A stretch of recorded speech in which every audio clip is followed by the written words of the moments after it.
ওয়াজআলনি ফি আইনি সাগীরা, আল্লাহ আমার চোখে আপনি আমারে ছোট বানান। ওয়া ফি আয়ুনিন নাসি কাবীরা, আল্লাহ মানুষের চোখে আপনি আমারে বড় বানান।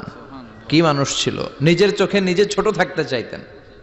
আমরা নিজের চোখে নিজের বড় মনে করি, এরকম ডাকাইত আছে না নাই? নিজেরাই নিজে মনে করে কত বড় সাহেব, লাট সাহেব। মান তাওয়াদা তারাফা, এটা হচ্ছে সুন্নাতুল্লাহি ফিল আরদ। মান তাওয়াদা তারাফা, যে নিচে নেমে থাকতে চায় আল্লাহ ওরা টেনে উপরে উঠায়, আর যে খালি উঠতে চায়, হিংসা করে অহংকার করে উপরে ঠেলতে চায়, ওরা নিচে নামায় দেয় কে? সাইয়েদনা আদমকে আল্লাহ বললেন, আদম সাল্লিমা আলা উলাইকান নাফার লাম্মা খালাকাল্লাহু আদামা ওয়া কানা তুলহু 60 যিরাআন। নিচে নেমে গেলে যে উপরে ওঠে, আর উপরে উঠতে চাইলে যে নিচে নামে, উদাহরণ দেখেন। আদম আলাইহিস সালামকে তৈরির পর আল্লাহ বললেন, আদম সাল্লিমা আলা উলাইকান নাফার, এই ফেরেশতাদের সালাম দাও।